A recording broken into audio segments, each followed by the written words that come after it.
वर्णिवेश रमणीय दर्शनम मंदहासरुचिराननां भुजं पूजितं सुरनरोत्तमैर्मुदा धर्मनंदनमहं विचिन्तये।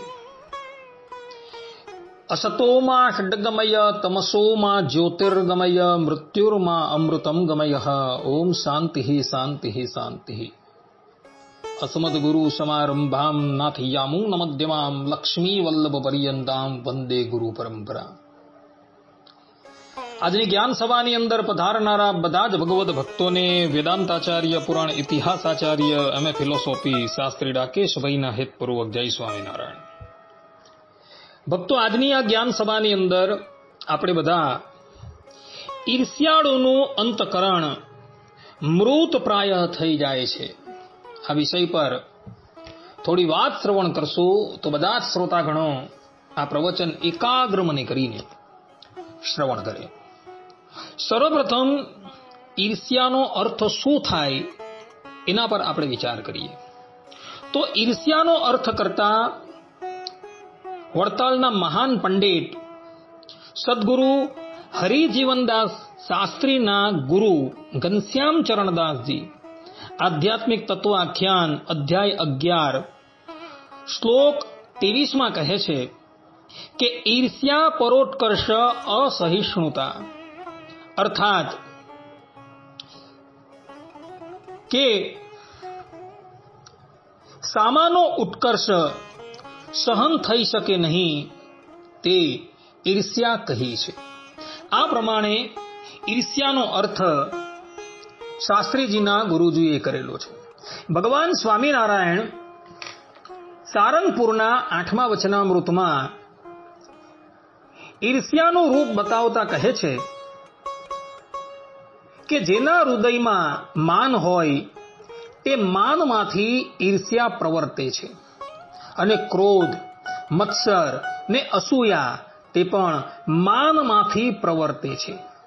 અને ઈર્ષ્યાનું રૂપ એ છે જે પોતાથી જે મોટા હોય તો પણ તેનું જ્યારે સન્માન થાય ત્યારે તેને દેખી શકે નહીં એવો જેનો સ્વભાવ હોય તેને એમ જાણો જે આના હૃદયમાં ઈર્ષ્યા છે. અને યથાર્થ ઈર્ષ્યાવાળો જે હોય તે તો કોઈની મોટાઈને દેખી શકે નહીં. આ પ્રમાણે ભગવાન સ્વામિનારાયણે ઈર્ષ્યાની વ્યાખ્યા કરેલી છે. વેદો નારાયણ સાક્ષાત એવું શ્રીમદ ભાગવતની અંદર કહ્યું છે. અર્થાત કે વેદ એ સાક્ષાત શ્રીમદ નારાયણનું સ્વરૂપ છે. તો એ વેદ ભગવાન અથર્વ વેદ 6:18-2 ની અંદર કહે છે કે યથોત મમૃ સોમન એવેરસો મૃતમ મનઃ, અર્થાત કે ઈર્ષ્યાળુનું અંતકરણ મૃત પ્રાય બની જાય છે. અને એટલે માટે વેદ ભગવાન એ જ અથર્વ વેદ 7:45-2 કહે છે એતામ એતસ્ય ઈર્ષ્યા મુદ્રાગ્નિ મીવ સમય, અર્થાત કે ઈર્ષ્યાના અગ્નિને શાંત કરો. જો ઈર્ષ્યાના અગ્નિને શાંત કરવામાં ન આવે તો એવા ઈર્ષ્યાવાળાની ભક્તિ ભગવાન શ્રી હરિ ક્યારેય પણ સ્વીકારતા નથી. જેમ કે ગધડા મધ્યના 52મા વચનામૃતમાં ભગવાન સ્વામિનારાયણ કહે છે કે શ્રદ્ધાએ સહિત ને ઈર્ષ્યાએ રહિત જે ભક્તિ કરે તે અમને અતિશય ગમે છે. અધ્યાહારથી ભગવાન સ્વામિનારાયણ એવું કહે છે કે જે શ્રદ્ધાએ રહિત છે અને ઈર્ષ્યાએ સહિત છે તે જે ભક્તિ કરે છે તે અમને ક્યારેય પણ ગમતી નથી. કહેવાનું તાત્પર્ય એ છે કે ઈર્ષ્યાવાળાની ભક્તિ ભગવાન સ્વામિનારાયણ ક્યારેય પણ માન્ય કરતા નથી.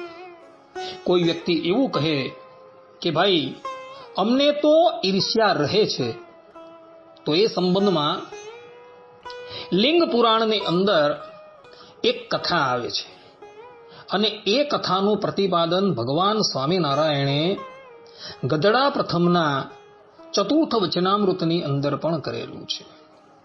કથા એવી છે કે એક સમયને વિશે દેવર્ષિ નારદજી અને તુંબુર નામના ગંધર્વ વૈકુંઠને વિશે લક્ષ્મી નારાયણના દર્શન કરવા માટે ગયા.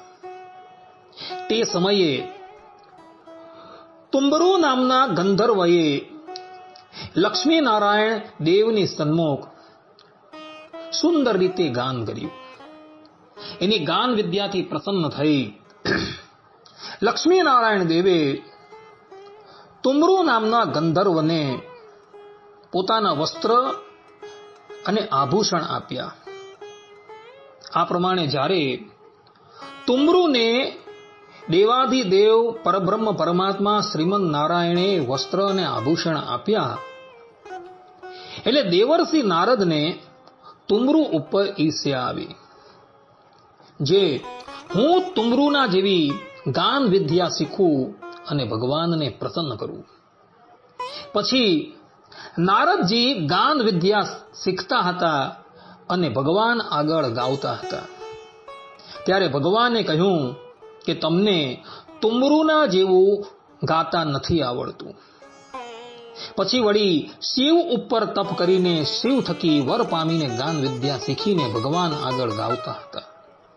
તો પણ ભગવાન એની ગાન વિદ્યા ઉપર પ્રસન્ન ન થયા. એવી રીતે 7 મન્વંતર સુધી ગાન વિદ્યા શીખ્યા અને ભગવાન આગળ ગાયા તો પણ ભગવાન પ્રસન્ન ન થયા. પરંતુ જ્યારે પોતાનું માન અને ઈર્ષ્યા મેલી તુંબરુ પાસે ગાન વિદ્યા શીખવા ગયા અને દ્વારકામાં ભગવાન શ્રી કૃષ્ણ અને રૂકમણી દેવીની સન્મુખ દેવર્ષિ નારદે ગાન વિદ્યા ગાય ત્યારે એની ગાન વિદ્યાથી પ્રસન્ન થઈ ભગવાન શ્રી કૃષ્ણ અને રૂકમણીજી એઓને પોતાના વસ્ત્ર અને અલંકાર આપતા હતા. અને ત્યારે નારદજીએ તુંબરુ સાથે ઈર્ષ્યા મેલી. આ પ્રમાણે ઈર્ષ્યા કરવી તો દેવર્ષિ નારદજીના જેવી કરવી કે જેની ઉપર ઈર્ષ્યા હોય તેના જેવા ગુણને ગ્રહણ કરવા અને પોતાના અવગુણને ત્યાગ કરવા. અને તેવું ન થાય અને જે ઈર્ષ્યાએ કરીને ભગવાનના ભક્તોનો દ્રોહ થાય તેવી ઈર્ષ્યાનો તો ભગવાનના ભક્તને સર્વ પ્રકારે ત્યાગ કરવો. આ પ્રમાણે ભગવાન સ્વામિનારાયણે અહીં ગદડા પ્રથમના 4th વચનામૃતમાં સ્પષ્ટ રૂપે કહેલું છે કે જે ઈર્ષ્યાએ કરીને ભગવાનના ભક્તોનો દ્રોહ થાય તેવી ઈર્ષ્યાનો તો ભગવાનના ભક્તને સર્વ પ્રકારે ત્યાગ કરવો. એનું કારણ એ જ છે કે મધ્યના 52મા વચનામૃતમાં ભગવાન સ્વામિનારાયણે સ્પષ્ટ રૂપે એવું કહ્યું છે, અર્થાત કે અધ્યાહારથી એવું કહ્યું છે કે ઈર્ષ્યાવાળાની ભક્તિ અમે સ્વીકારતા નથી. માટે ભક્તો ભગવાનના ભક્તની ઉપર ક્યારેય પણ ઈર્ષ્યા રાખતા નહીં. અન્યથા ભગવાન શ્રી હરિ તમારી ભક્તિ ક્યારેય પણ સ્વીકારશે નહીં. ઈર્ષ્યાવાળાનું અંતકરણ મૃત પ્રાય થઈ જાય છે એવું વેદ ભગવાન પોતાના સ્વમુખે કહી રહ્યા છે. જે મનુષ્યના અંતકરણની અંદર માન હોય ને એ માન થકી ઈર્ષ્યાનો પ્રાદુર્ભાવ થાય છે. અને પછી એવો માની વ્યક્તિ સામેવાળા વ્યક્તિની ઉપર મિથ્યા આરોપ લગાવતા પણ ચૂકતો નથી. ભગવાન સ્વામિનારાયણ શિક્ષાપત્રીના 20મા શ્લોકમાં કહે છે કે મિથ્યા અપવાદ કસ્મિંચિત અપી સ્વાર્થસ્ય સિદ્ધયે નારૂપ્ય નાપશબ્દાશ્ચ ભાષણીય કદાચન. અર્થાત કે પોતાના સ્વાર્થની સિદ્ધિને અર્થે પણ કોઈને વિશે મિથ્યા અપવાદ આરોપણ ન કરવો. આ પ્રમાણે ભગવાન સ્વામિનારાયણે પોતાના સમસ્ત આશ્રિતોને અન્ય પર મિથ્યા અપવાદ આરોપવાની સ્પષ્ટ રૂપે મનાઈ કરવી છે. અને જે પણ કોઈક મનુષ્ય ભગવાન સ્વામિનારાયણે આપેલી આ આજ્ઞાનું ઉલ્લંઘન કરે છે તેનો દ્રોહ કરે છે. જેમ કે વરાહ પુરાણની અંદર વરાહ ભગવાન પૃથ્વી દેવી પ્રત્યે કહે છે કે આજ્ઞા વિચ્છેદી મમ દ્રોહી. અર્થાત કે મારી આજ્ઞાનો ભંગ કરનારો મારો દ્રોહ કરે છે. આદિત્ય પુરાણ 18:16-17 અંદર ભગવાન વેદવ્યાસજી કહે છે કે યાની મિથ્યાભિ સંસ્થાનામ પતંત્ય શ્રુતિરોદનાત તાની પુત્રાન પશુન ગ્નંતિ તેસામ મિથ્યાભિ સંસિનામ બ્રહ્મહત્યા સુરાપાને સ્તેયે ગુરુવંગનાગમે દ્રષ્ટમ વિશોધનમ વૃદ્ધેર નાસ્તે મિથ્યાભિ સંસિનામ. અર્થાત કે જેના ઉપર મિથ્યા અપવાદ મૂકવામાં આવ્યો હોય પછી રડવાથી તેના જે આંસુઓ પડે છે તે આંસુ મિથ્યા અપવાદ મૂકનારાના પુત્રનો અને પશુઓનો નાશ કરે છે. કોઈ બ્રહ્મહત્યા કરે, મદિરાપાન કરે, ચોરી કરે કે ગુરુશ્રીનો સંગ કરે, આવા મહાપાપોનું પ્રાયશ્ચિત પ્રાચીન મહાપુરુષોએ જોયું કહ્યું છે.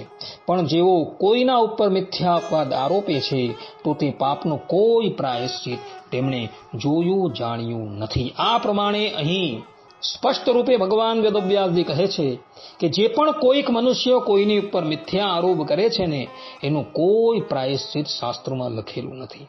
મહર્ષિ યાજ્ઞવલ્ક્ય ઋષિની સ્મૃતિ 3ય અધ્યાયના 284માં શ્લોકની અંદર કહે છે કે મિથ્યાભિસંસિનો દોષો દ્વિ સમો ભૂતવાદિનઃ મિથ્યાભિસસ્ત દોષમ ચ સમાદત્તે મૃષા વદન.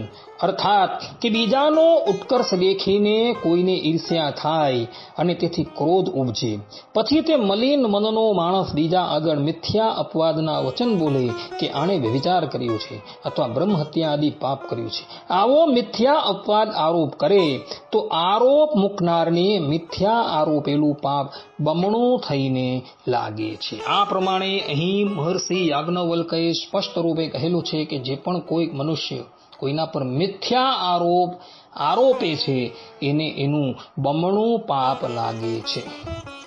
યાજ્ઞવલ્ક્ય ઋષિની સ્મૃતિ પર મીટાક્ષર ટીકા લખનારા વિજ્ઞાનેશ્વર પંડિત એઓ પણ પોતાની ટીકામાં લખે છે કે મૃષાવદન મિથ્યાભિસસ્તસ્ય યદત્ય દુષ્કૃત જાતમ તદપી સમાદત્તે. અર્થાત કે જે નિર્દોષ માણસના ઉપર મિથ્યા અપવાદ આરોપે છે તો તે નિર્દોષ માણસનું જિંદગીભરનું જે કાંઈ બીજું પાપ હોય તે પણ મિથ્યા અપવાદ મૂકનારાને વળગે છે. એટલે ભક્તો, તમારી ઉપર પણ કોઈ વ્યક્તિ મિથ્યા અપવાદ મૂકે, અર્થાત કે ઈર્ષ્યાને વશ થઈ તમારા પર કોઈક મિથ્યા અપવાદ મૂકે તો તમારે રાજી થવાનું.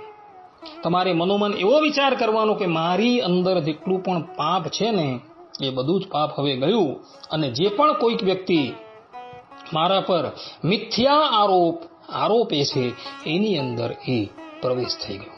માટે ભક્તો, હજુ પણ કહું છું, ભલા થઈને કોઈના પર મિથ્યા આરોપતા નહીં.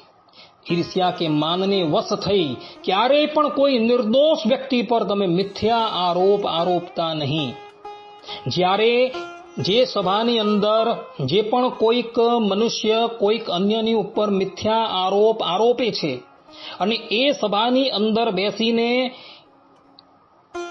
બેસનારા વ્યક્તિ એ વ્યક્તિનો પ્રતિકાર નથી કરતા કે તમે અસત્ય બોલો છો એવો પ્રતિકાર નથી કરતા તો એ પણ પાપનો ભાજી થાય છે. માટે જે જગ્યાએ ઈર્ષ્યાને વશ થઈ કોઈક વ્યક્તિ કોઈના પર મિથ્યા આરોપતો હોય ને તો તત્કાલ એનો વિરોધ કરજો, અન્યથા તમે પણ પાપના ભાજી થશો. માટે ભક્તો, તમારી અંદર જે ઈર્ષ્યા નામનો દોષ છે એ ઈર્ષ્યા નામના દોષનો ત્યાગ કરજો, અન્યથા તમારું અંતકરણ મૃતપ્રાય થઈ જશે. તમે જે પણ કોઈક ભક્તિ કરશો ને એનું તમને કોઈ ફળ મળશે નહીં. ભગવાન સ્વામિનારાયણે આ વાત મધ્યના 52મા વચનામૃતમાં કહેલી છે. તો આ ઈર્ષ્યા નામના દોષને તમે ત્યાગ કરજો. આટલું કહીને હું મારા પ્રવચનને વિરામ આપું છું. સર્વે સંતુ નિરામયઃ, સર્વે સુખીનો ભવંતુ, સર્વે ભદ્રાણિ પશ્યંતુ, મા કશ્ચિત દુઃખ ભાગ ભવેત. અસ્તુ. જય સ્વામિનારાયણ. વધારે બોલાઈ ગયું હોય તો ક્ષમ્યતા. અસ્તુ.